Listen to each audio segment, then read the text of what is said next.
Lingga-lingga, candi-candi itu hilang dan musnah, dibangkitkan lagi oleh Sang Hyang Tohlangkir lewat Gunung Agung meletus. Zaman Bung Karno dibangkitkanlah per hari ini belt sabuk Nusantara Niskala ini udah tercipta. Pada saat Indonesia merdeka tahun 1945 itu diperkirakan jumlah umat Hindu di Indonesia itu masih setengah penduduk Indonesia. Anggap tahun 45 itu penduduk kita tuh udah 80 juta lah anggap. Setengah tuh kita Hindu. Ya, semenjak 1945 kalau dari pandangan saya ada semacam gerakan dehinduinisasi, pengaburan sejarah Hindu. Jadi tahap pertama itu 1945, puncaknya itu dehinduinisasi ini adalah 1965. Bahwa walaupun Arya Wedakarna seorang putra Bali, tapi saya ini sangat anti sebenarnya dengan Balinisasi. Ya, termasuk kemarin di IKN, saya langsung bicara sama Bapak Menteri Basuki. Ya, waktu saya datang ke IKN, Pak Menteri, udah saya nggak mau pura Nusantara yang ada di IKN, saya nggak mau identik dengan Bali. Ya, tapi ornamennya saya minta ornamen Nusantara, kalau bisa ada ornamen Dayak di sana ya, karena Kalimantan kan begitu. Maka dari itu saya anggap cukup, peran Bali cukup. Bali cukup mengayomi, Bali cukup mengajarkan cara buat pura, cara sajen. Kalau dulu orang nggak ngerti buat sajen caranya gimana, makanya Hindu Nusantara termasuk pun suku Jawa pun meminjam gamelan Bali, tarian Bali, pakaian kami pun dipinjam, udeng kami pun ditiru, and that's okay untuk waktu itu. Tapi sekarang, di eranya AWK, di era kamu, di era semua pemimpin-pemimpin Hindu, cukup, enough it's enough, cukup budaya Bali dilestarikan oleh diaspora Bali, transmigran Bali, umat Hindu suku Bali. Mari umat Hindu suku Jawa, suku Kalimantan, suku Sumatera, Sulawesi, Papua, semua mari kembali ke jati diri. Kebetulan seorang Arya Wedakarna kan suka nantang arus dari zaman dulu kan. Pokoknya kalau orang ke kanan saya ke kiri, kalau orang ke kiri saya ke kanan.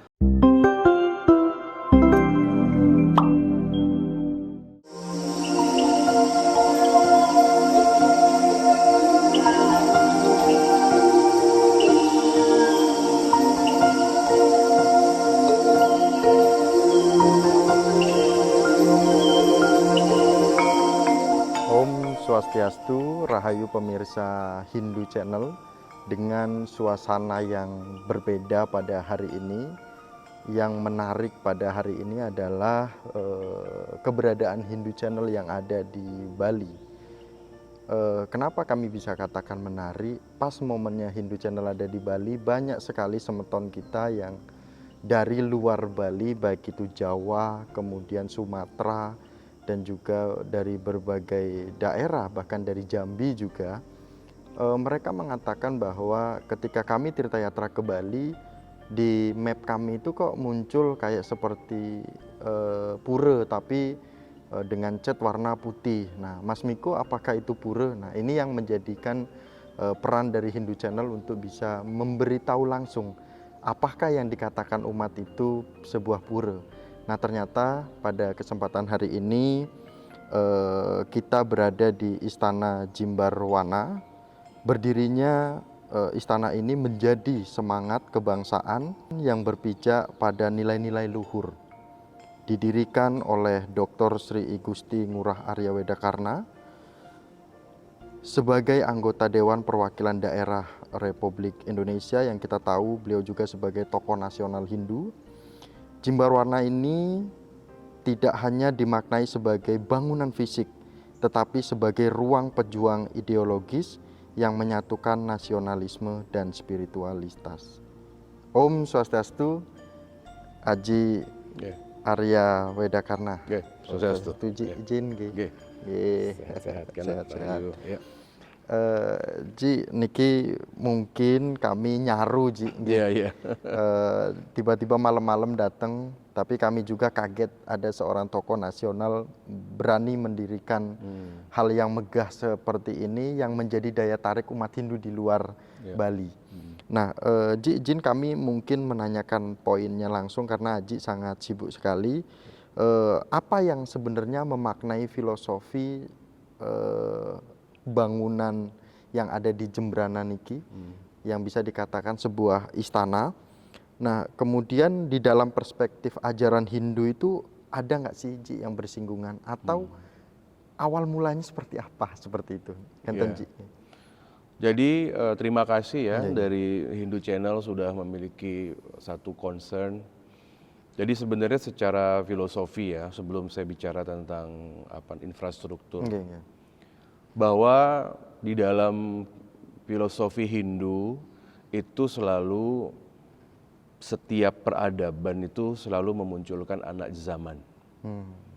Dan dalam cerita-cerita baik Mahabharata, Ramayana, baik juga dalam cerita tokoh kepahlawanan Hindu Indonesia atau Nusantara, bahwa setiap orang berhak untuk membuat peradabannya sendiri. Kita misalkan kalau kita lihat bagaimana di Indonesia, bagaimana Jaya Negara membuat peradaban Majapahit, bagaimana Ken Arok juga membuat peradaban Singosari, bagaimana leluhur kami Sri Aji Krishna Kepagisan yang merupakan seorang Bagawanta Majapahit yang diutus oleh Ratu Tribuana juga membuat peradaban sendiri. Termasuk di Mahabharata bagaimana pada saat Pancapandawa kehilangan Hastinapura juga membuat peradaban sendiri yaitu Indraprastha. Dan makna sebenarnya bahwa di dalam Hindu itu kita itu boleh saja seperti kata Bung Karno jangan sesekali melupakan sejarah.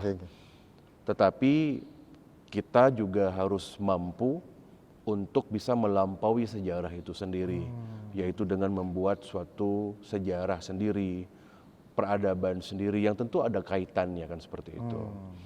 Nah tentu ya seperti Bung Karno dulu terinspirasi dengan Sumpah Palapa Gajah Mada, bahkan Bung Karno sendiri mungkin jangkauan Sumpah Palapanya lebih besar karena beliau adalah founder dari Konferensi Asia Afrika ya yang banyak menolong dunia seperti itu.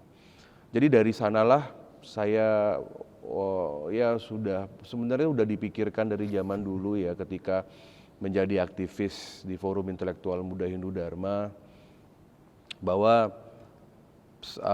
saya memiliki leluhur yang hebat. Saya mengagumi sosok ayahanda saya Ratu Aji Swargi Sriwedastro Suyase yang dulu adalah sahabat Bung Karno. Beliau juga merupakan ketua umum dulu ya Pasemotonan Ageng ya, Arya Kenceng Tegah Kori zaman itu. Jadi beliaulah tokoh pemersatu sebagai tokoh PNI.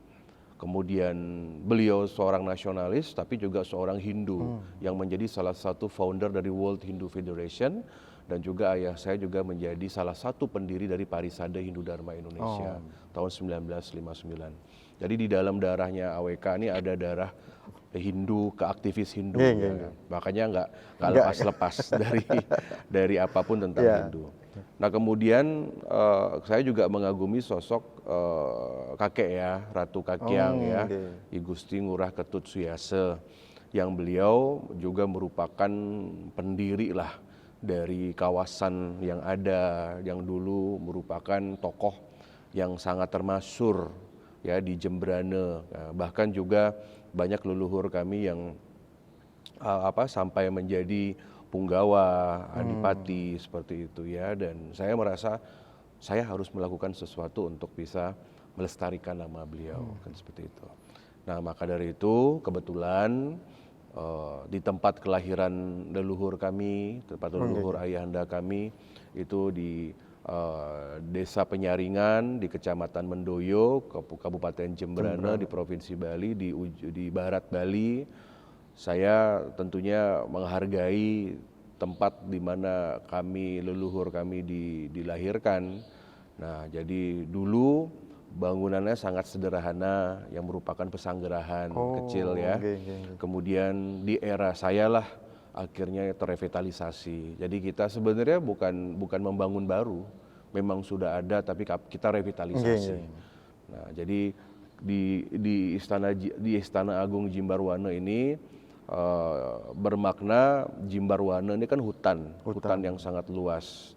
Karena dulu Bali itu bisa ditaklukkan hanya dengan doa-doa. Jadi sebelum munculnya para maharsi, para empu, dulu Bali ini dijaga oleh hutan yang sangat luas yang namanya Jimbaruana. Ya, jadi itu adalah penghormatan official, ada suatu gedung yang bernama Jimbaruana. Kemudian apa yang ada di dalam istana ini? Jadi yang pertama semua penuh dengan simbolik sebenarnya. Jadi simbolik yang pertama kita ada kolam naga solas, karena saya adalah pengagum naga basuki ya. Jadi ada perpaduan budaya China dengan budaya Bali. Jadi di kolam naga 11 ini yang terbesar di Bali Barat. Kemudian ada figur naga Bali, naga China juga ya. Kemudian untuk penghormatan, karena saya juga menghormati dewa dari Cina ya, dewa perang, dewa keadilan ya, Kuangkong, saya dirikan lah. Jadi kalau ada patung emas di sana itu penghormatan saya, karena secara spiritual saya ada koneksi. Dan banyak juga umat Buddha datang ke sini untuk sembahyang seperti itu ya, bukan hanya dikarenakan Hindu. Kemudian simbol Bedawang Nale, tentu sebagai putra Bali, saya harus mengagumi kebudayaan saya. Dan di tengah-tengah kolam naga solas itu ada patung Ibu Dewi Durga. Karena saya mengambil filosofi dari Mahabharata bahwa itu adalah simbol dari Ibu Durga.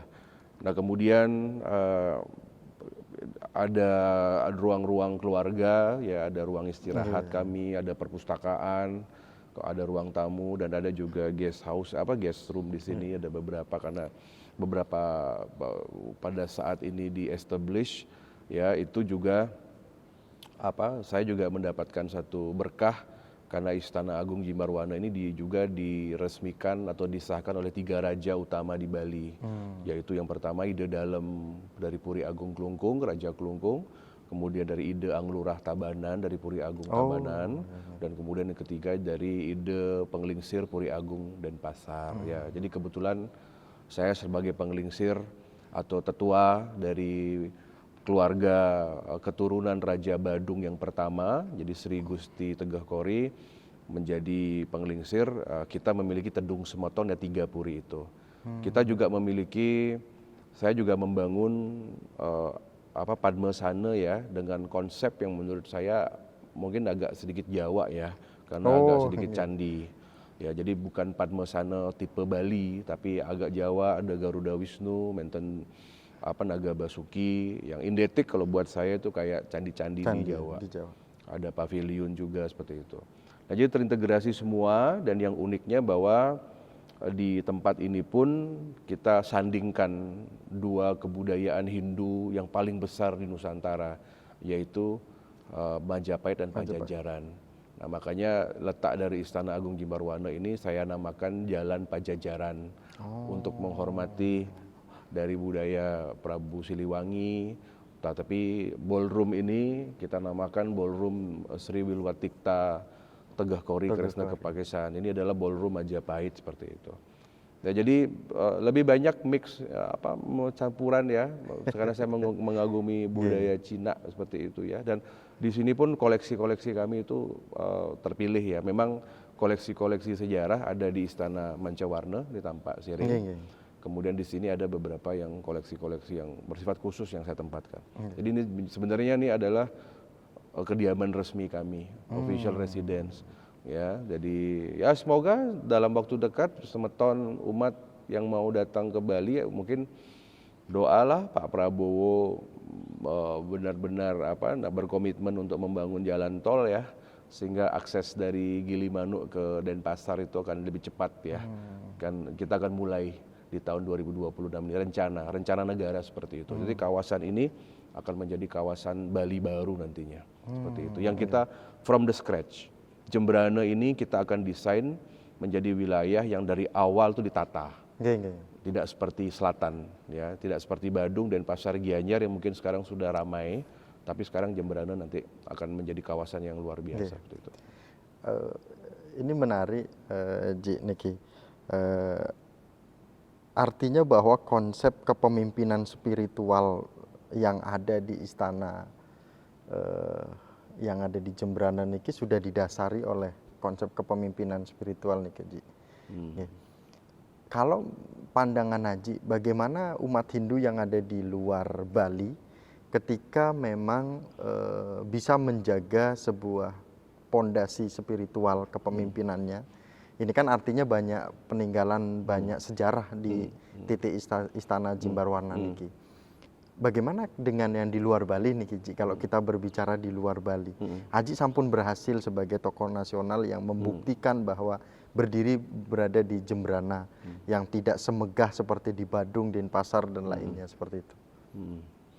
Ya kalau menurut kami, kalau menurut Haji begini ya, legacy itu ada dua. Jadi ada legacy secara pemikiran, ada legacy infrastruktur. Kenapa Arya Wedakarna selalu meninggalkan jejak-jejak bangunan infrastruktur itu di seluruh Bali? Saya membangun patung Dewi Danu tertinggi di Bali ada di Danau Batur. Saya membangun patung Kebo Iwo di Desa Julah Beleleng, mendirikan patung Ganesha di Buleleng, mendirikan candi Majapahit Siwa Buddha di Beleleng juga. Kemudian di Gianyar kami bangun Istana Mancawarna.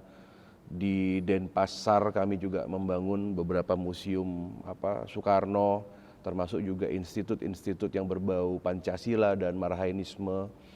Nah kemudian kita juga akan membangun tempat-tempat lain ya, legacy itu, termasuk juga di Candi Prambanan. Ya, pada saat saya awal 1 tahun setelah menjabat jadi anggota DPD, salah satu legasinya AWK itu adalah membangun Sanggar Pamujan yang ada di Candi Prambanan. Ya. Saya bersama Suwargi, Ide Lebar, Ide Pedanda Sebali Tianyar Arimbawo bersama dengan Permaisuri dari Sultan Jogja. Kemudian kenapa kita bangun legasi-legasi itu? Karena saya percaya bahwa seorang pemimpin itu akan dikenang dan dikenal itu dari peninggalannya, tinggalan. Nah, tinggalan itu berapa purana itu bisa berupa buku. Makanya kami juga AWK ini juga punya peninggalan-peninggalan ajaran-ajaran. Ajaran-ajaran seperti misalkan Sukla Satyagraha, ya, ajaran-ajaran Hindu muda, legasi-legasi yang saya tanamkan kepada anak-anak muda gitu ya.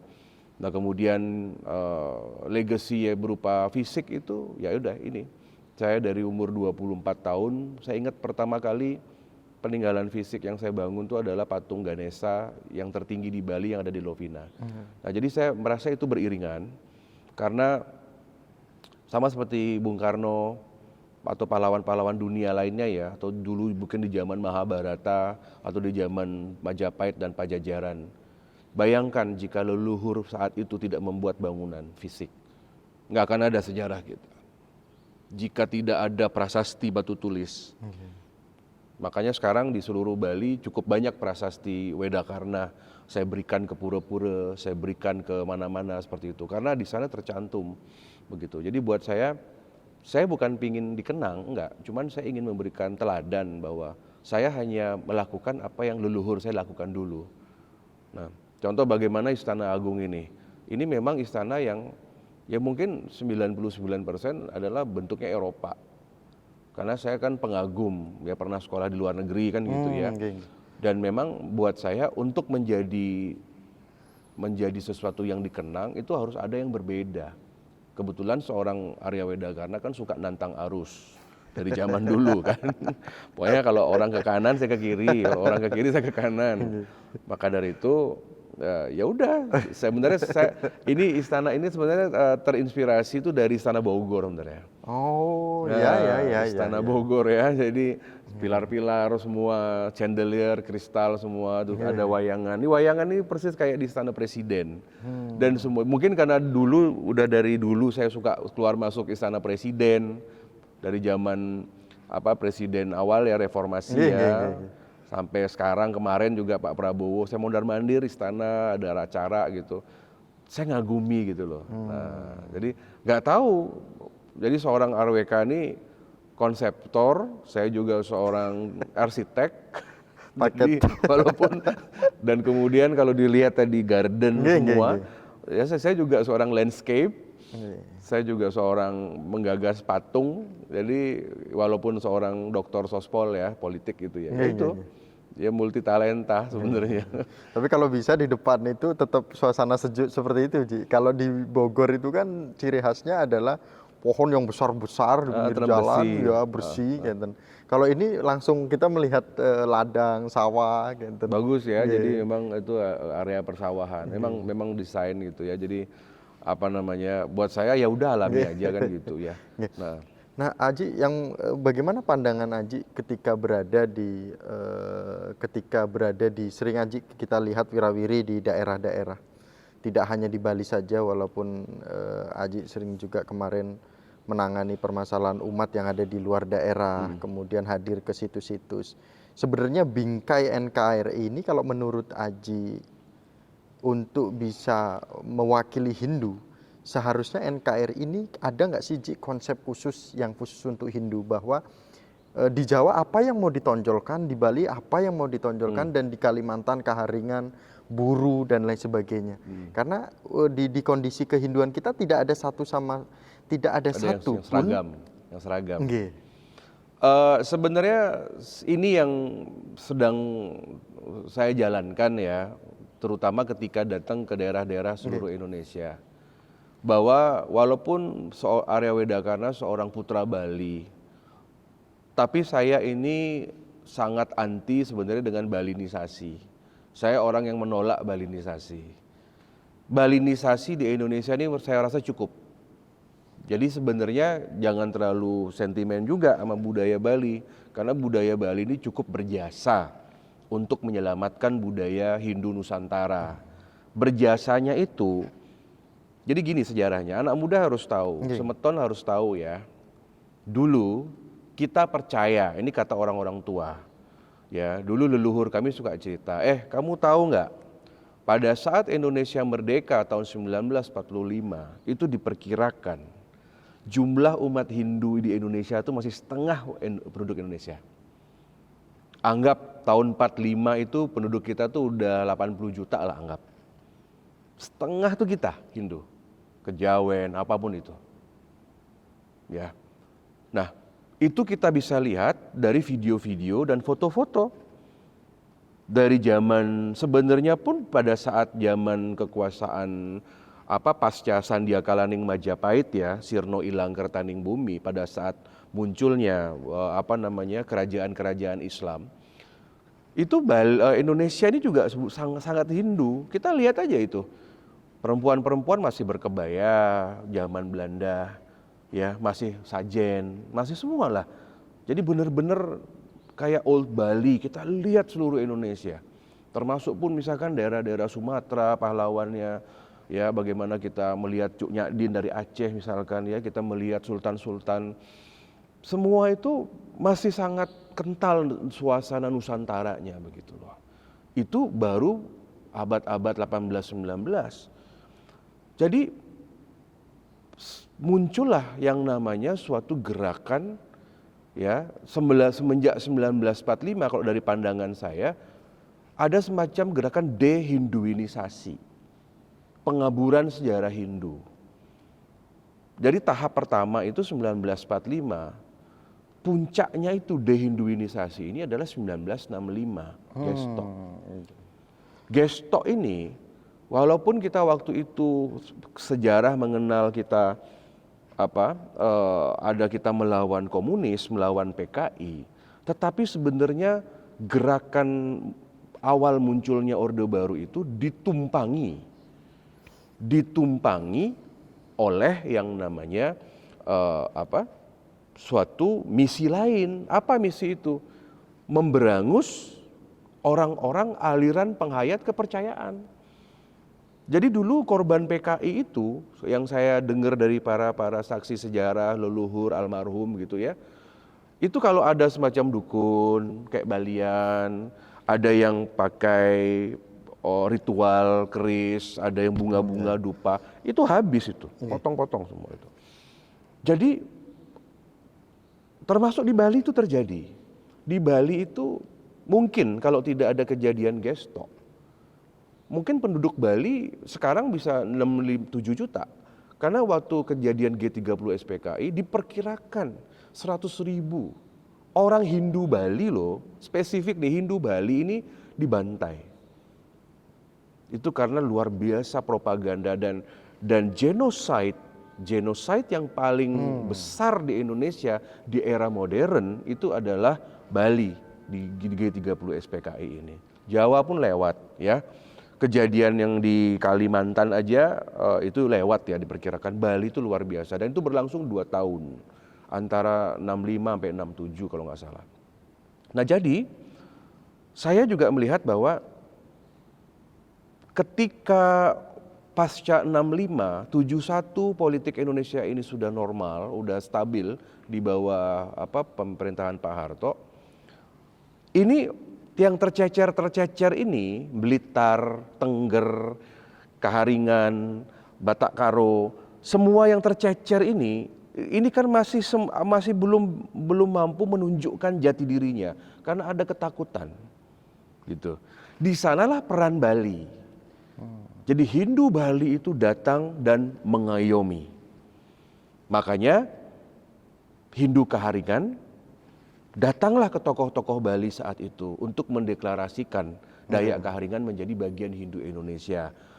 Hindu Bali membantu Hindu Jawa, membantu Hindu yang ada di Sunda, yang ada di seluruh Indonesia, di Kei Ambon, yang ada di Toraja, yang ada di Batak Karo, semua itu Hindu Bali mengayomi. Ditambah ada suatu kejadian tahun 63, Gunung Agung meletus. Gunung Agung meletus adalah bagian dari Sabdo Palo Nayo Genggong untuk menggenapi ramalan Sabdo Palo Nayo Genggong bahwa akan bangkit yang namanya Hindu Nusantara. Bangkitnya apa?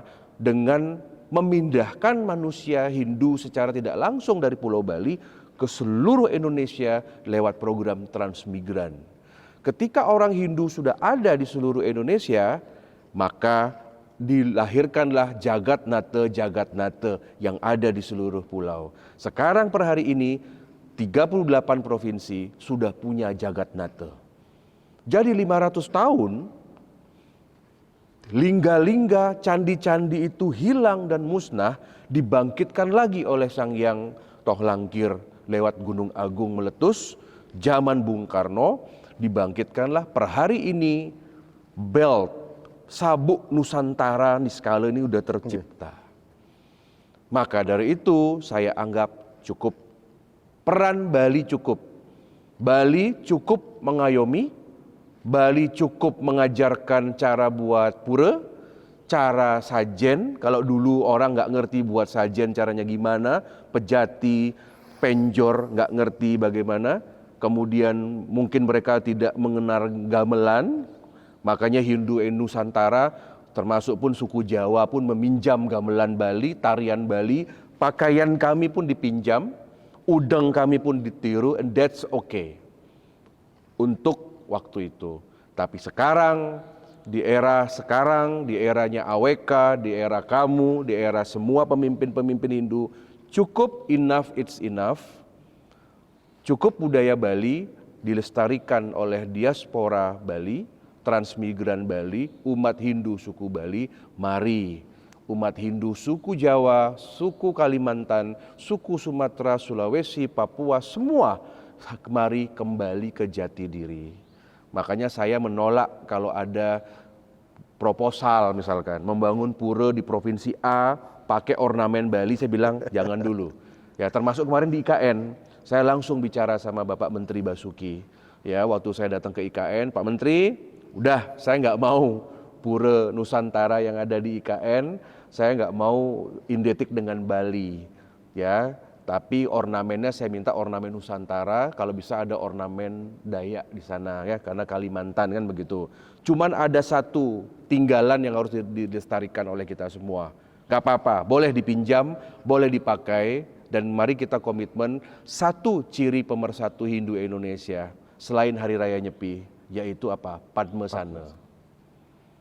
Jadi boleh ke depan buat pura-pura di seluruh Indonesia bisa, tapi penyengkernya jangan pakai penyengker tembok Bali, jangan pakai balai kulkul kami, jangan pakai pelinggih-pelinggih indetik dengan kami. Pakailah budaya saudara, seperti di Blitar model candi, seperti ada di Jawa Timur, di Malang ada sudah bangunan model Jawa, di Kalimantan ada yang model sanggar-sanggar begitu, itu yang dipakai. Tapi ketika ada Padmasana seperti tempo hari saya datang, ada satu pura di Batak Karo di Sumatera Utara.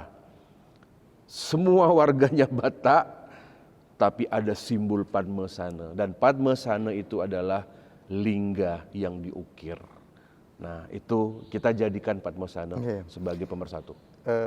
Bener Ji, saya langsung tersentuh karena pada saat kami Hindu Channel itu datang ke Kalimantan, pada saat itu loh ini kok masjid sudah dibangun, kenapa tempat ibadah lain belum pada dibangun. Nah tapi ketika Aji baru saja menyampaikan, saya langsung berpikir, oh apakah mungkin ini ada peran negosiasi seorang Aji AWK untuk supaya ada simbol-simbol daerah di pura tersebut. Dan mungkin saya ketika saya sebagai orang Jawa tirtayatra ke Kalimantan melihat apa ukiran Jawa, mungkin saya jadi semangat. Oh ternyata saya ada di sini. Apalagi yang Ambon, Kalimantan dan lain sebagainya. Mungkin tambah greget dia untuk ke Kalimantan gitu. Iya, sama seperti itu namanya rasa ya. Agama itu kan rasa. Jadi saya jawab ya, hasil rapat kami dengan Pak Menteri, Pura Nusantara di IKN akan mulai dibangun tahun ini dan 2028 akan selesai semua. Memang yang diselesaikan pertama adalah masjid, ya, kemudian basilika untuk umat Katolik ya, gereja, Bali dan wihara, Hindu dan wihara itu Buddha itu akan dibangun ya. Memang waktu itu saya mintanya agar posisi sejajar. Saya nggak mau nanti Hindu mentang-mentang penduduknya cuma 1,7% di Indonesia di belakang, saya nggak mau. Saya keras waktu itu, enggak, saya mau sejajar. Ya, sejajar di Sumbu Nusantara itu. Saya sudah lihat langsung penlognya, confirm dan saya sampaikan Pak Menteri Basuki sampaikan, baik Haji, nanti saya tidak lanjuti. Saya bilang yang penting ornamen bila, tapi Bali ada, ornamen Jawa ada, ya, ornamen Kalimantan ada. Pokoknya nanti kita akan ngatur lah. Termasuk saya dari DPD akan mengatur anggarannya kan begitu. Tenang aja, pokoknya harus jadi. Karena target 2028 akhir Istana Presiden, Istana Wapres sudah jadi tahun ini. Semuanya akan selesai dan mulai aktif sebenarnya di tahun ini, 2028 dan. Nah jadi itu, dan kemudian sama tadi masalah rasa. Di India kita punya Pura Bali. Ya, di Rishikesh itu ada pura, di dalam ashram Parmat Niketan kita ada pelinggih, satu, sederhana. Tapi orang Bali kalau datang ke India, ke Gangga, ya, datang ke kota suci, hanya untuk datang nengok itu rasa. Padahal pura India banyak di mana-mana gitu loh. Sama dengan kita punya di Belgia, kita punya pura di Jerman. Ya, kemarin Amerika Serikat akan bangun, panitianya sudah menghadap saya. Australia mungkin akan bangun, Jepang kemarin sudah fundraising. Dan China kita sudah punya pura besar gitu ya. Jadi penetrasi budaya Bali ini hebat sebenarnya. Nah, jadi nggak apa-apa. Sekarang Bali udahlah, seluruh Indonesia ini cukup sudah. Bali itu berperan cukup, ya. Sekarang biarkan diaspora Hindu Nusantara ini bangkit. Sekarang Bali tugasnya baru sekarang apa? Mengekspor budaya kita ke seluruh dunia. Nah, jadi gitu mainnya sekarang. Jadi buat saya ke depan tidak boleh lagi ke depan ada pemaksaan. Karena di masa-masa lalu cukup banyak orang Hindu luar Bali yang pindah agama gara-gara tidak bisa mengikuti style dari budaya Bali. Contoh, bebantenannya terlalu ribet, terlalu mewah. Padahal kan kalau Banten Jawa kan sederhana. Sajen-sajen Jawa kan sederhana, bubur, buah, bunga, tidak perlu dirangkai kayak Bali seperti itu ya. Jadi buat saya, tapi sekarang dengan ada sosmed aman. Tidak ada lagi yang goyah-goyah seperti dulu. Sekarang orang udah mulai speak up. Artinya perjuangan Haji dulu hampir sempat ada panik lah bahwa bagaimana perkembangan umat Hindu kita di luar daerah dengan adanya mungkin seperti Haji sampaikan balinisasi. Tetapi dengan melihat perkembangan sekarang agak tenang lah ya Haji ya. Alam semesta membimbing ya. Iya. Saya seperti kemarin contoh waktu itu saya bantu pura di Bekasi di Jawa Barat. Oh itu di tengah nih ke yang masalah yang nih, baru itu. yang Dulu ada masalah, ditolaklah sama front.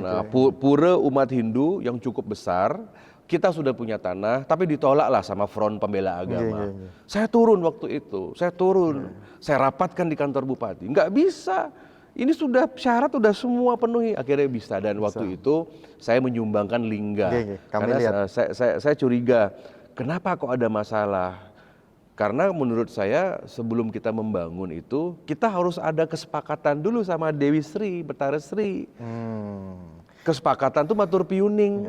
Nah, jadi mungkin dulunya sawah, dulunya mungkin tempat yang tidak suci, ya. Tetapi sekarang kita niatkan jadi suci. Jadi sebelum kita berjuang di kantor bupati, sebelum kita nyari izin, harusnya mohon restu dulu. Kulo nuwun sama Yang Pertiwi, sama Ibu Dewi Sri. Mudah-mudahan lancar. Saya kirim lingga dari Bali, kirim lingga siwa. Kami lihat. Ya. Ada ya. Di Prambanan gitu juga. Ketika ribut waktu itu di Prambanan umat Hindu diusir, termasuk saya diusir waktu itu. Waktu belum pejabat nih, saya masih jadi aktivis. Sembahyang itu diusir. Jadi pakai dupe, nggak seperti sekarang enak acara abiseke, acara siwaratri, pakai dupa di depan candi utama itu bebas. Dulu pakai dupa, satpam datang lempar dupa loh. Saya dulu bawa sajen itu direbut, dibuang tong sampah. Dari sana saya dendam. Sialan ini, undang-undangnya salah. Undang-undangnya memang undang-undang lama itu candi itu adalah monumen mati. Dari rasa jengah saya karena diusir-usir itu, makanya saya jadi DPD. Saya dendam, saya harus berkuasa. Saya harus merubah undang-undang itu. Terima kasih. Akhirnya kan Prambanan semua candi di Indonesia sekarang itu bisa dibuka untuk umum karena undang-undang berhasil dirubah. Ada peran juga dari Pak Gede Pasek Swardike, ada peran dari Pak Sudirte, DPD dulu, termasuk Salam Om Swastiastu. Kemudian juga untuk abiseke Candi Prambanan ini ada peran dari Bapak Agung Dwi Payana ya, yang merupakan koordinator staf presiden dulu. Buat saya, kita jangan lupa lah sama orang-orang hebat yang peduli, termasuk juga dari Bapak WBT, Bapak Ketua Umum Parisade kita, yang beliau adalah seorang jenderal gitu ya, yang sangat berjasa. Jadi sebenarnya ada 5, 6, 7 orang tokoh-tokoh Hindu nasional yang berperan sebenarnya kalau buat saya. Yang bolak-balikin nasib. Artinya memang kita harus ada tokoh Hindunya itu di kursi-kursi pemerintahan. Harus. Jadi ketika kita masuk itu artinya suara kita didengar gitu kan, berpower. Contoh yang paling bagus di Papua Tengah. Seorang jenderal kita punya namanya Bapak Nyoman Santiasa. Oh, Nyoman Santiasa. Beliau cerita sama saya ketika ke Sorong di Sorong ya. Beliau jadi pangdam. Dalam waktu 7 bulan bisa buat pura. Kita nih harus berterima kasih sama pemimpin-pemimpin TNI Polri dari Hindu yang mengizinkan pura-pura kita tuh berdiri loh. Ya, termasuk kemarin waktu saya datang itu yang ada di Makassar. Di Makassar kan susah buat pura. Kita cuma punya satu. Ada seorang Bapak Agung Haji yang menjadi ketua dari Kostrad. Beliaulah di sana. Jadi dibangunlah pura. Jadi kita nggak boleh lupa sejarah. Terima kasih sekali lagi TNI Polri. Terima kasih dari orang-orang hebatnya Bali ya. Jadi makanya nggak usah curiga sama pejabat pusat. Pejabat di pusat tuh bergerak kok.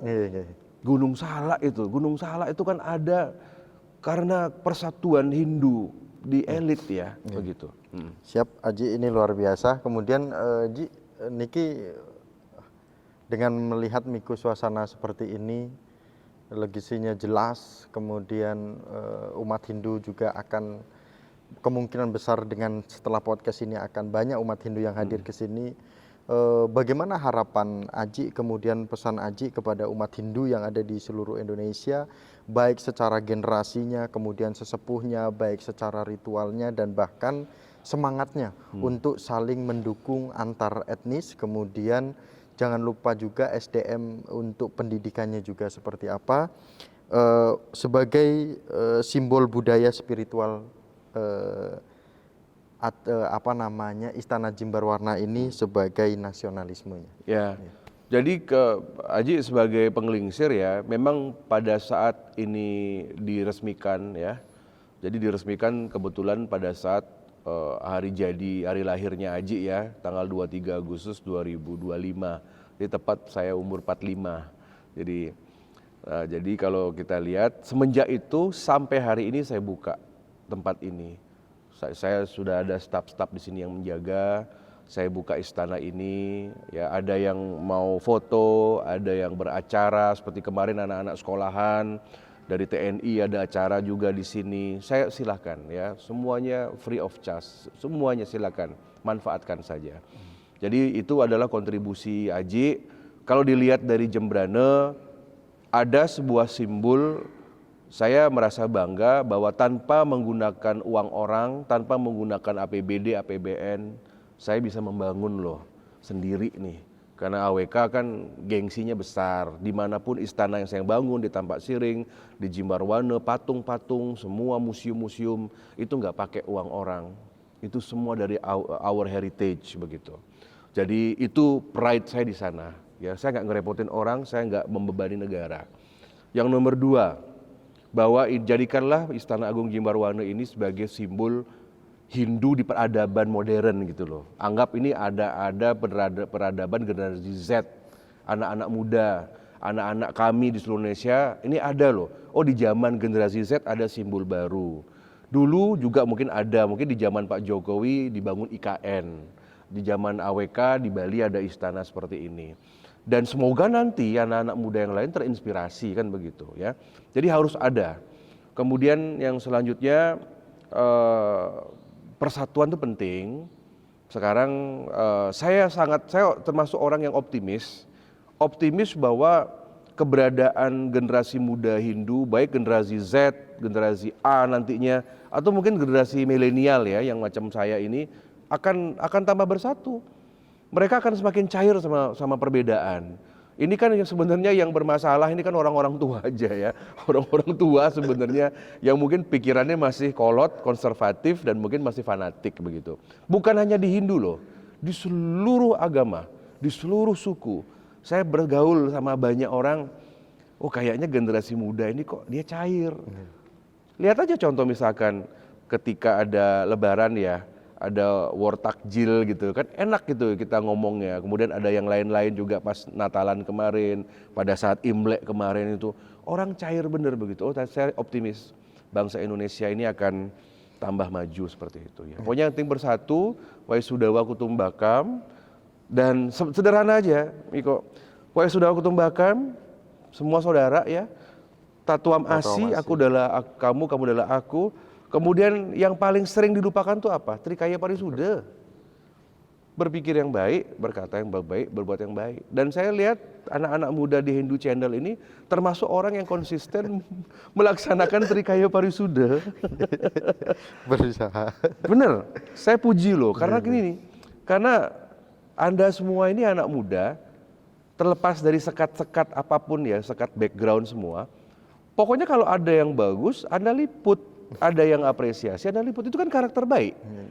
Kan berbeda dengan yang lain. Kalau yang lain kan masih ada sekat, oh ini organisasinya ini kiri, ini kanan begitu. Jadi sebenarnya Hindu Channel ini udah Trikaya Parisudanya udah paling jalan deh. Terima kasih. Luar biasa anak-anak muda ini. Matur suksema Nggih. Aji Sri I Gusti Ngurah Haryaweda Karna. Pada kesempatan ini kita mendapatkan semangat baru.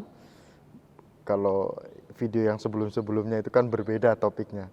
Kalau ini kita benar-benar merasakan suasananya, kemudian komitmennya Aji untuk peduli terhadap umat Hindu yang ada di luar daerah, menjaga budaya-budaya di luar daerah, apalagi yang menarik tadi, cukup sekarang.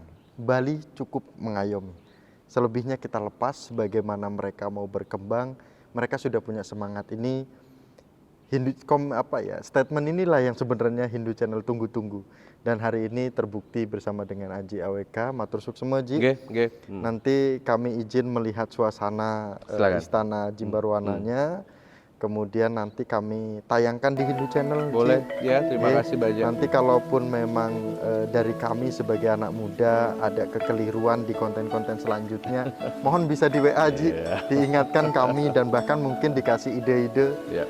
situs mana yang ada di Bali yang bisa kami liput atau bisa kami narasikan seperti itu untuk bisa diketahui. Iya. Jadi, Wah, tetap suksema. semangat maju terus. Oke, siap. Ya. Semua kami tutup dengan Paramasanti saat ini berada di Jambrana bersama dengan Aji AWK. Paramasanti. Ya. Om Santi. Santi. Semua Oke. Aji. Terima kasih. Baik.